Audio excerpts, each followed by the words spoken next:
The rain was coming down hard that Tuesday evening in downtown Seattle. People rushed past the windows of Elena's cafe, their umbrellas fighting against the wind. Inside the small restaurant, the warm yellow lights made everything feel cozy and safe. Elena Martinez wiped down another table, her feet aching after being on them for 10 straight hours. She had started her shift at 7 in the morning, and now it was past 5 in the evening. Her brown hair was pulled back in a simple ponytail, and her uniform showed tiny stains from the busy lunch rush. At 28 years old, Elena had the kind of tired eyes that came from working too hard for too long. But when she smiled at her customers, that tiredness disappeared for a moment. She treated everyone who walked through those doors like family. The cafe wasn't fancy. The walls were painted a soft cream color, with old photographs of the neighborhood hanging in simple frames. Red checkered tablecloths covered the small tables, and the floor creaked in certain spots when you walked on it. But there was something special about this place that made people want to stay longer than they planned. In the far corner of the restaurant sat an old upright piano. Its dark wood had scratches and marks from years of use. The keys were slightly yellow, and it hadn't been tuned in months.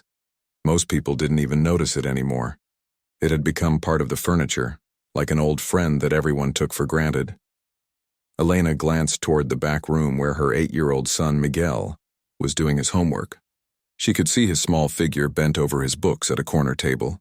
His leg braces were visible under the table, the metal catching the light from the overhead lamp. Miguel had been born with a condition that made walking difficult for him. The doctors had said he might never walk normally, but Miguel proved them wrong in many ways. He got around just fine, though he moved slower than other kids his age. What made Miguel truly special wasn't how he walked, but how he saw the world. The boy had a gift that most people didn't understand. When music played anywhere around him, Miguel would stop whatever he was doing and listen with his whole body. His eyes would close and he would sway gently, like he was feeling something the rest of them couldn't. Elena remembered the first time she realized how different her son was. He was only 4 years old, sitting in their tiny apartment while she played an old CD. Suddenly, Miguel walked over to their neighbor's piano and started pressing keys. Not random keys, but the exact melody that was playing on the CD. Note for note. Perfect. That's when Elena knew her son had something extraordinary inside him. But being a single mother working 2 jobs meant there was no money for piano lessons or music teachers. The best she could do was let Miguel play on the old piano at the cafe when things were quiet. The dinner rush was starting to slow down now. Most of the tables were empty except for a few regulars who liked to stay and chat after their meals. Old Mr. Peterson was reading his newspaper by the window, and Mrs. Chen was knitting while sipping her 3rd cup of coffee. That's when the door opened with a soft chime, and a man walked in alone. He was tall and wore a simple black coat that looked expensive but not flashy. His dark hair was slightly wet from the rain, and he had the kind of face that suggested he was used to carrying heavy thoughts. There was something about the way he moved that seemed careful, like he was trying not to draw attention to himself. The man chose a table in the corner, far from the other customers. Elena walked over with a menu and a glass of water. "Welcome to Elena's cafe," she said with her usual warm smile. "Can I start you with something to drink?" "Just coffee, please," he replied quietly. His voice was gentle but carried a sadness that Elena recognized. She had heard that same tone in her own voice during the hardest times. "Coming right up," she said, noticing how he seemed to be looking around the restaurant like he was trying to memorize every detail. When Elena brought his coffee, the man thanked her politely and went back to staring out the window. He didn't pull out a phone or a laptop like most customers did. He just sat there, watching the rain and occasionally taking small sips of his coffee. Miguel finished his homework and carefully made his way out to the main dining area. His leg braces made soft clicking sounds on the wooden floor, but he had learned to walk quietly. He was a thoughtful child who never wanted to bother anyone. The boy looked toward the old piano in the corner, then back at his mother. Elena saw the longing in his eyes. It was the same look he got every evening around this time. "Mama." Miguel said softly, tugging gently on her apron. Can I? Elena looked around the restaurant. The dinner crowd was mostly gone, and the few remaining customers were regulars who had heard Miguel play before. She felt her heart squeeze with both love and sadness. Her son's talent deserved so much more than an old, out-of-tune piano in a small cafe. But this was all they had, and she would never deny her child the one thing that made him truly happy. Okay, sweetheart, she whispered, but just for a little while. Miguel's face lit up like Christmas morning. He moved toward the piano with more energy than Elena had seen from him all day. The man in the corner looked up from his coffee, curious about the small boy approaching the old instrument. Elena watched her son struggle slightly to reach the piano bench. Without thinking twice, she walked over and gently lifted Miguel, helping him get comfortable on the seat. She adjusted his leg braces so his feet could reach the pedals, though he rarely used them. What would you like to play tonight? She asked, softly. Miguel's eyes were already focused on the keys, his small hands hovering over them like he was greeting old friends. He didn't answer his mother with words. Instead, he let his fingers find their home on the keyboard. What happened next would change everything. Miguel's small fingers touched the piano keys like he was greeting an old friend. For a moment, he just sat there, feeling the smooth surface under his fingertips. The cafe was quiet, except for the soft sounds of people finishing their meals, and the gentle patter of rain against the windows. Elena stood behind her son, one hand resting gently on his shoulder. She could feel the excitement in his small body, the way he always got when music was about to happen. Even though she had seen this countless times before, it still amazed her how her boy transformed when he sat at that old piano. The man in the corner had stopped looking out the window. His attention was now completely focused on the small boy at the piano. There was something about the way Miguel sat, so serious and focused, that made everyone in the room curious about what would happen next. Miguel closed his eyes for just a moment like he was listening to something only he could hear. Then, without any warning, his fingers began to move. The first notes that came from the old piano were soft and gentle, like whisper floating through the air. It was Chopin's Nocturne in E-flat major, one of the most beautiful pieces ever written. But this wasn't just someone playing notes on a page. This was something completely different. Miguel played from his heart, not from sheet music. He had never taken a formal lesson in his life, but somehow he knew exactly where every note should go. His small hands moved across the keys with a grace that seemed impossible for someone his age. The melody started slowly, each note clear and perfect. Even though the piano was old and hadn't been tuned in months, Miguel somehow made it sound beautiful. It was like he could hear past the imperfections and find the music that was hiding inside. Mrs. Chen looked up from her knitting, her needles frozen in mid-stitch. She had heard Miguel play before, but tonight something was different. Tonight, his music seemed to reach deeper, touching places in her heart she had forgotten about. Old Mr. Peterson folded his newspaper and set it down on the table. He had been coming to this cafe for 3 years, and he had watched Miguel grow up. But he had never heard the boy play like this. The music was making him think about his late wife, how she used to hum while she cooked dinner. The waitress behind the counter stopped wiping glasses. The cook peeked out from the kitchen, drawn by the beautiful sounds. Even the couple at table 4, who had been arguing quietly about their bills, stopped talking and turned to listen. But it was the man in the corner who was affected the most. Jonathan Reed sat frozen in his chair, his coffee cup halfway to his lips. The music was hitting him like waves, bringing back memories he had tried so hard to push away. His own son, David, had loved classical music. David had been learning to play piano before the accident took him away 6 months ago. As Miguel continued to play, Jonathan felt tears starting to form in his eyes. He hadn't cried since the funeral. He had built walls around his heart, thrown himself into work, tried to pretend that the pain wasn't there. But this little boy's music was breaking through everything. The melody grew stronger now, Miguel's confidence building with each note. His leg braces caught the light from the overhead lamps, but they didn't slow him down at all. His feet found the pedals when he needed them, adding depth and richness to the sound. Elena watched her son with a mixture of pride and sadness. She was so proud of Miguel's gift, but she also knew how much more he could become with proper training. Every night she lay awake thinking about music schools and piano teachers they couldn't afford. She worked 2 jobs, but it was never enough for the extras, never enough for dreams. The music filled every corner of the small cafe. It seemed to make the walls expand, turning the humble restaurant into a concert hall. The scratches on the piano bench didn't matter anymore. The worn tablecloths looked elegant. The simple photographs on the walls seemed to glow. Miguel played for almost 10 minutes, letting the melody flow through him like water. He added his own touches to Chopin's masterpiece, small changes that made the music uniquely his. It wasn't showing off. It was pure expression, the way a bird sings simply because it must. When the last note faded away, the cafe was completely silent. Not the uncomfortable silence of people who don't know what to say, but the reverent silence of people who have just witnessed something extraordinary. Then, slowly, the applause began. Mrs. Chen started it, clapping softly with tears in her eyes.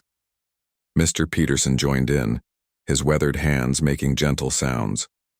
The waitress and cook applauded from across the room. Even the couple at table 4 was clapping, their argument completely forgotten. But Miguel didn't seem to notice the applause. He just sat at the piano, his hands resting on the keys with a peaceful smile on his face. This was where he belonged. This was where he felt complete. Elena bent down and kissed the top of her son's head. "That was beautiful, sweetheart," she whispered. Miguel looked up at his mother with shining eyes. "The piano was happy tonight, Mama. I could feel it." In the corner, Jonathan wiped his eyes with his napkin, trying to compose himself. He had come to this cafe looking for a quiet place to hide from the world. Instead, he had found something he never expected to find again. He had found hope. The 8-year-old boy with the leg braces had just played one of the most moving performances Jonathan had ever heard. And Jonathan had heard many performances in his lifetime. He had money, connections, resources that most people could only dream about. For the first time since losing his son, Jonathan felt like maybe there was a reason for everything. Maybe there was still something meaningful he could do with his life. The cafe slowly returned to normal. Customers finished their meals and left. Miguel carefully climbed down from the piano bench and went back to help his mother clean tables.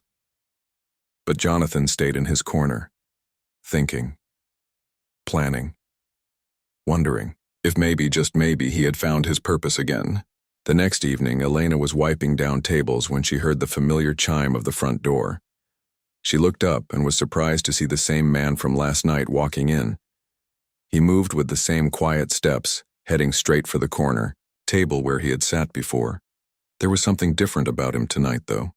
Yesterday, he had looked like he was carrying the weight of the world on his shoulders. Today, there was a spark in his eyes that hadn't been there before. Elena grabbed a menu and walked over to his table. "Good evening," she said with her usual warm smile. "Back for more of our coffee?"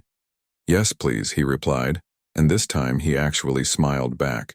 It was a small smile, but it changed his whole face. "And maybe I could try one of your sandwiches tonight. What do you recommend?" "Our turkey club is really popular," Elena suggested. "My son Miguel always says it's the best sandwich in the whole neighborhood." At the mention of Miguel, the man's expression became even warmer. "Your son played beautifully last night. I haven't heard music like that in a very long time." Elena felt that familiar flutter of pride in her chest. No matter how tired she was, no matter how hard things got, hearing someone praise Miguel always made everything better. "Thank you," she said. "Music means everything to him. I just wish—" She stopped herself, realizing she was about to share too much with someone she barely knew. "You wish what?" the man asked gently. There was something in his voice that made Elena feel safe, like he genuinely cared about her answer. Elena glanced around the cafe. It was still early in the dinner rush, but she had a moment to talk.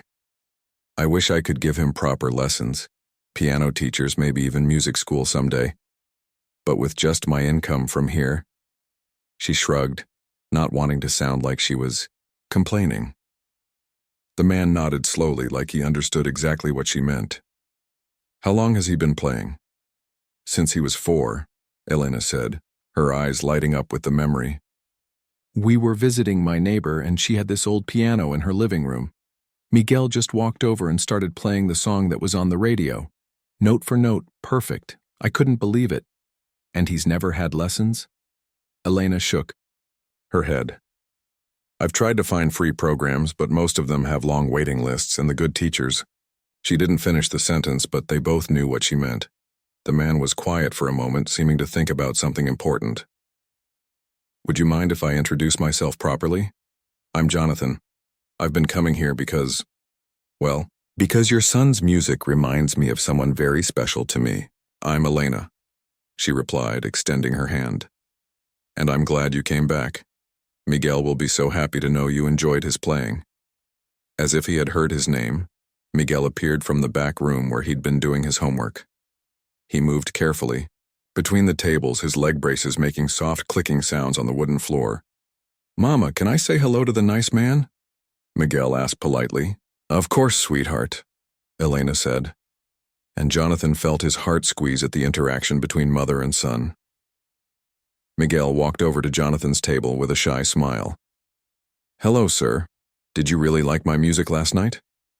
Jonathan leaned forward, speaking directly to Miguel. I loved it. You have a very special gift. How did you learn to play like that?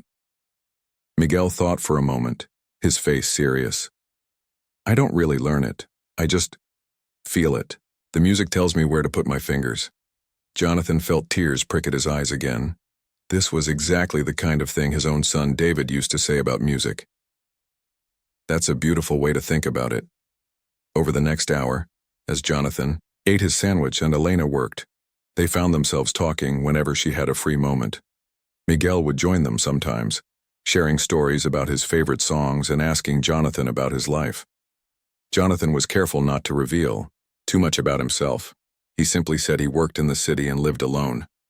But he found himself genuinely enjoying their company in a way he hadn't enjoyed anything in months. When the dinner crowd started to thin out, Miguel looked hopefully toward the piano. Elena saw the look and nodded. Go ahead, sweetheart, but just for a little while. This time, Miguel didn't need help getting onto the piano bench.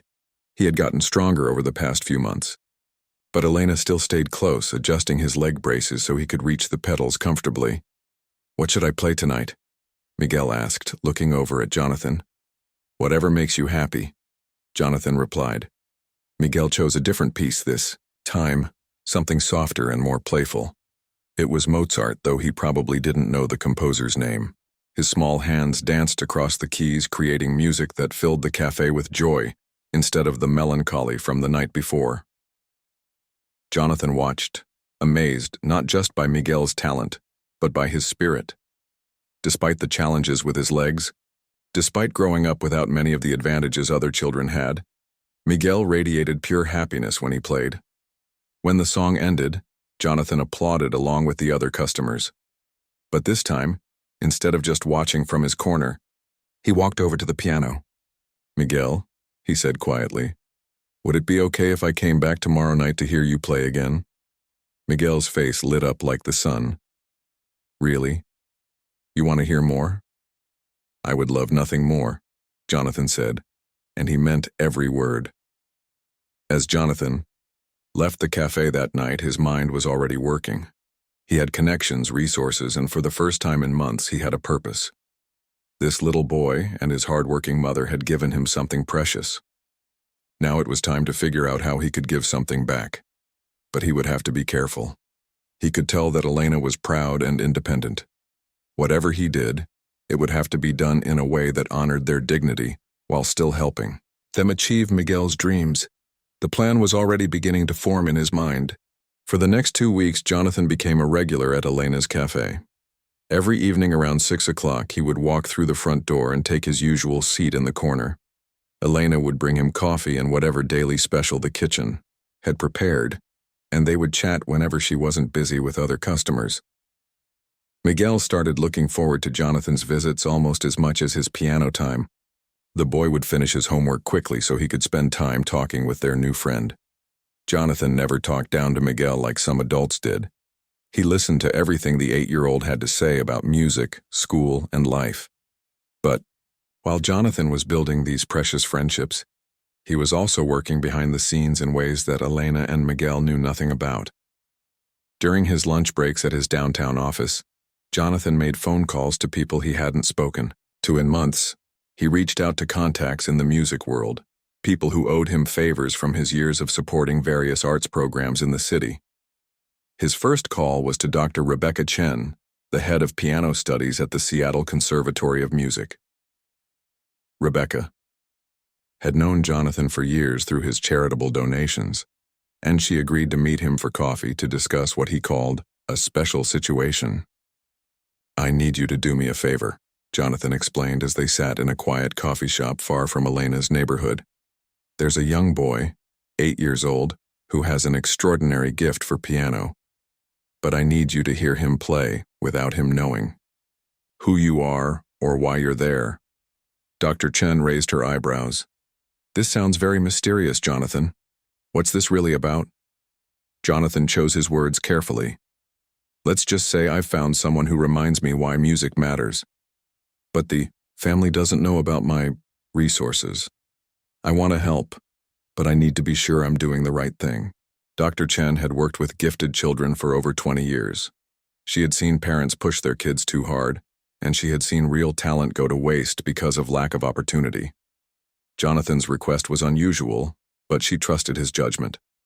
"All right," she agreed. "Where and when?" 2 days later, Dr. Chen walked into Elena's cafe dressed like any other customer. She ordered dinner and sat at a table where she could see the old piano in the corner. She didn't have to wait long. When Miguel began to play that evening, Dr. Chen nearly dropped her fork. She had expected a talented child, maybe someone with good natural ability. What she heard instead was something that made her heart race with excitement. Miguel played a piece by Rachmaninoff that night, something so technically difficult that most adult pianists struggled with it. But this little boy with leg braces played it like he was having a conversation with an old friend. His understanding of the music wasn't just technical. It was emotional, mature, and completely natural. After Miguel finished playing, Dr. Chen quietly left the cafe without introducing herself. She called Jonathan immediately. "Where did you find this child?" she asked, her voice filled with amazement. "Jonathan, I've been teaching piano for my entire career, and I've never heard anything like what I just witnessed. That boy is what we call a prodigy, a real one." Jonathan felt his chest tighten with both excitement and sadness. Excitement because his instincts had been right about Miguel. Sadness because he thought about all the time that had already been lost, all the development that could have happened with proper training. "What would he need?" Jonathan asked. "Everything," Dr. Chen replied honestly. "A good piano at home, specialized instruction, music theory classes, performance opportunities, and given his physical challenges, he'd need teachers who understand how to adapt techniques for his specific needs. It's not impossible, but it would require significant resources." Jonathan was quiet for a moment. What if those resources were available? Then that child could become one of the great pianists of his generation, Dr. Chen said without hesitation. Jonathan made several more calls over the next few days. He spoke with physical therapists who specialized in working with musicians. He contacted the best piano teachers in the city. He even reached out to foundations that provided instruments for gifted children. But he also did something else. He hired a private investigator to learn more about Elena and Miguel's background. Not because he didn't trust them, but because he wanted to make sure he understood their full situation before making any life-changing offers. What he learned made him respect Elena even more. She had been a nursing student when Miguel was born. His father had left when the doctors explained about Miguel's condition, leaving Elena to raise their son alone. She had dropped out of school to work and care for Miguel, sacrificing her own dreams without complaint. The investigator also discovered that Elena had been applying for assistance programs for years, trying to get Miguel music lessons or access to better instruments. But the waiting lists were long, and most programs had requirements that didn't fit their specific situation. Elena was doing everything she could with what she had. She just didn't have enough. Jonathan also learned about Miguel's medical expenses. The leg braces needed to be replaced as he grew, and there were regular appointments with specialists. Elena had good insurance through the cafe, but it didn't cover everything. She was managing, but just barely. Armed with all this information, Jonathan began to form a plan. It wasn't enough to just offer help. He needed to find a way to change their lives without making Elena feel like charity case. She was too proud for that, and Miguel was too sensitive. The plan would have to be perfect. It would have to feel natural, like opportunity rather than rescue, and it would have to happen in a way that honored the dignity of this remarkable family who had already given him so much just by letting him into their lives. Jonathan spent hours in his office making calls and arrangements. He contacted the owner of Elena's cafe, a kind older man named Mr. Rodriguez who had always been good to Elena and Miguel. He spoke with the manager of the local music store about special orders. He even reached out to his lawyer to discuss setting up certain legal structures. Everything had to be in place before he revealed his true identity and his intentions. Because once he did that, there would be no going back. Their simple friendship would change forever. But as Jonathan sat in his corner table that evening, watching Miguel play another beautiful song, he knew he was ready to take that risk. Some things were more important than keeping secrets. The time for action was almost here. 3 weeks after Jonathan first walked into Elena's cafe, he asked Elena and Miguel to stay after closing time on a Sunday evening. He had something special planned, he said, just a small surprise to thank them for their friendship. Elena was curious but agreed. Sunday evenings were always quiet at the cafe anyway, and Miguel loved spending extra time around the piano when there were no customers to worry about disturbing. As Elena finished cleaning the last table and Miguel put away his homework, they had no idea that Jonathan had spent the entire day preparing for this moment. Earlier that morning, a team of piano movers had carefully wheeled the old upright piano out through the back door. In its place, they had positioned something that took Elena's breath away when she finally saw it. "Miguel, sweetheart, come see this," Elena called, her voice shaking slightly. Where the old, scratched piano had stood, there was now a beautiful baby grand piano. Its black surface gleamed under the cafe lights, and the keys looked like perfect white and black teeth in a huge smile. It was the most beautiful instrument either of them had ever seen up close, but that wasn't the only surprise waiting for them. Sitting at various tables around the cafe were people they had never seen before. A woman with kind eyes and gray hair sat near the window. A younger man with a gentle face had chosen a table by the kitchen. At another table sat a woman about Elena's age with a warm smile. Jonathan stood near the piano, looking nervous but excited. "Elena, Miguel, I have something very important to tell you both." Elena felt her heart start beating faster. Something big was happening, something that would change everything. She could feel it in the air. "My name is Jonathan Reed," he began, his voice steady but emotional. "I haven't been completely honest with you about who I am. I'm the founder of Reed Technologies. Maybe you've heard of the company." Elena's eyes widened. Reed Technologies was one of the biggest tech companies in Seattle.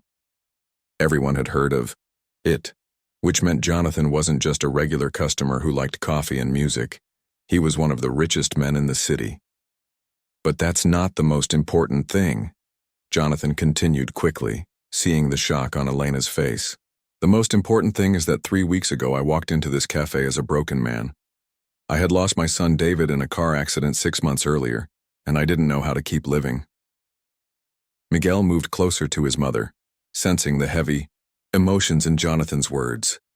"Then I heard Miguel play piano," Jonathan said, looking directly at the boy, "and for the first time since David died, I felt hope again. Your music reminded me that there's still beauty in the world. It reminded me why life is worth living." Elena felt tears starting to form in her eyes. She was beginning to understand why Jonathan had been coming to the cafe every night, why he always looked so sad but peaceful when Miguel played. "These people here tonight are friends of mine," Jonathan continued, gesturing to the strangers sitting around the cafe. "This is Dr. Rebecca Chen from the Seattle Conservatory of Music. She heard Miguel play last week and she says he has the kind of talent that comes along maybe once in a generation. Dr. Chen smiled and nodded at Miguel, who was staring at her with wide eyes. This is Professor Williams from the University of Washington Music Therapy Program. He specializes in working with young musicians who have physical challenges like Miguel's. The gentleman at the kitchen table waved kindly. And this is Linda Rodriguez from the Martinez Foundation, which provides scholarships for gifted children who need financial assistance. Elena was having trouble breathing. This felt like a dream, too good to be true. Miguel, Jonathan said, kneeling down so he was at eye level with the boy. How would you feel about taking real piano lessons with teachers who understand how special your gift is? Miguel looked at his mother, then back at Jonathan. You mean like real music school? Better than that, Jonathan replied. Dr. Chen has offered you a full scholarship to the youth program at the Seattle Conservatory. Professor Williams will work with you to make sure your leg braces never get in the way of your playing, and Ms. Rodriguez will make sure you have everything else you need. Miguel's mouth fell open. Mama, did you hear that? But Elena was crying now, overwhelmed by the generosity and the possibilities opening up for her son. Jonathan, this is too much. We can't accept all this. We don't even know how to thank you. You don't need to thank me, Jonathan said gently. You and Miguel saved my life just by being yourselves. But there's more. He walked over to a folder that was sitting on the piano and pulled out some papers. Elena, I know you wanted to be a nurse before Miguel was born. The University of Washington has a part-time nursing program for working parents. If you're interested, I'd like to help you finish your degree. Elena sat down heavily in the nearest chair. I don't understand. Why are you doing all this for us? Jonathan's eyes filled with tears. Because 6 months ago I thought my life was over. I thought there was no point in having money or success if I couldn't have my son back. But Miguel's music taught me something important. David wouldn't want me to stop living. He'd want me to find ways to help other children chase their dreams the way he never got to chase his. Miguel walked over to the beautiful new piano and pressed one key gently. The sound that came out was clear and perfect, like a bell ringing in a cathedral. Can I play it? Miguel asked quietly. It's yours, Jonathan replied. This piano and everything else, it's all for you. As Miguel climbed onto the piano bench and began to play the most beautiful music of his life, everyone in the cafe cried happy tears. Elena hugged Jonathan tightly, whispering thank you over and over again. 6 months later, Miguel gave his first real concert at the Seattle Conservatory. Elena, now a nursing student again, sat in the front row next to Jonathan.